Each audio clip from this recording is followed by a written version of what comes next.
ជំរាបសួរបងប្អូនទាំងគ្នារាសីសម្រាប់ថ្ងៃទី4ខែ5ឆ្នាំ2025គឺជាថ្ងៃទឹកដកមកជាមួយនឹងរកាហើយរកាមានធាតុមាសដកនៅពីក្រោមអញ្ចឹងចំពោះបងប្អូននៅគាត់ត្រូវការធាតុទឹកជាមួយនឹងធាតុមាសគឺហេង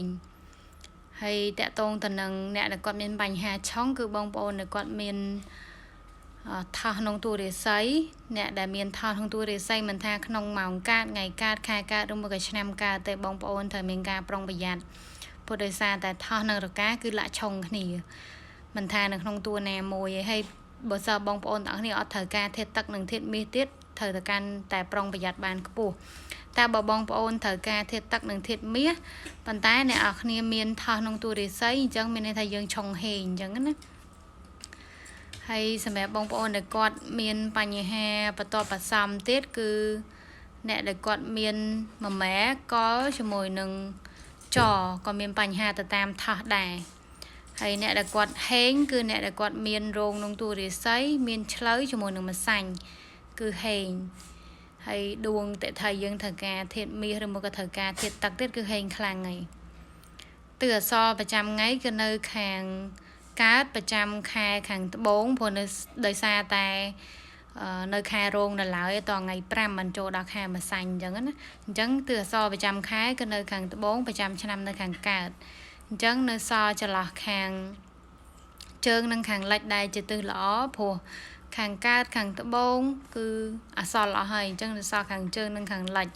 ហើយផ្កាយលេខ4ហោះចូលទីតាំងកដាលអញ្ចឹងលេខ6នៅខាងលិចលេខ9នៅខាងជើងសិតតែជាក្រុមផ្កាយល្អហើយលេខ5នៅខាងជើងឈិងលិចលេខ5យើងគួរតែស្ងប់ស្ងាត់ប្រើប្រាស់ដោយភាពស្ងៀមស្ងាត់អញ្ចឹងណាហើយបងប្អូនកុំភ្លេចធៀបជាមួយនឹងផ្កាយប្រចាំខែនិងប្រចាំឆ្នាំផងកុំឃើញតែប្រចាំថ្ងៃល្អហើយយើងគិតទៅពីក្ដុងក្ដាំងក៏អត់កើតដែរបងប្អូនត្រូវធៀបទាំងអស់គាត់ថាប្រចាំថ្ងៃដែលយើងអាចប្រើប្រាស់ទៅល្អទាំងផ្កាយល្អទាំងទិសគឺខាងជើងចំជាមួយនឹងខាងលិចចំហើយបងប្អូនព្យាយាមកុំរង្គោះរង្គើជួសជុលដាំស្វានទិសអសរជាពិសេសប្រចាំខែនិងប្រចាំឆ្នាំហើយថ្ងៃនេះមកបានប៉ុណ្្នឹងឯងបងប្អូនទាំងគ្នាសង្ឃឹមថាបងប្អូនទាញបានប្រយោជន៍ពីវីដេអូមួយនេះហើយសូមបងប្អូនជួយ like ជាមួយនឹងជួយ share ដើម្បីឲ្យបានឃើញវីដេអូហុងស៊ុយជារៀងរាល់ថ្ងៃ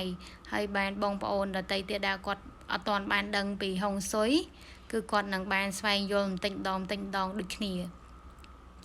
ហើយសម្រាប់បងប្អូនដែលគាត់ចង់ប្រឹក្សាក្នុងការមើលរាសីជាមួយនឹងហុងស៊ុយផ្ទះ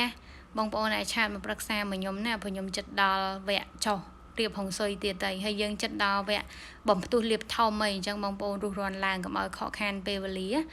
តាន់ពេលវេលាមានគឺយើងនឹងបានដាក់បំផ្ទុះលាបធំទាំងអស់គ្នាកុំឲ្យខកខានណាអញ្ចឹងអាចឆាតប្រឹក្សាមកខ្ញុំបានអរគុណច្រើនបងប្អូនទាំងអស់គ្នាជម្រាបលា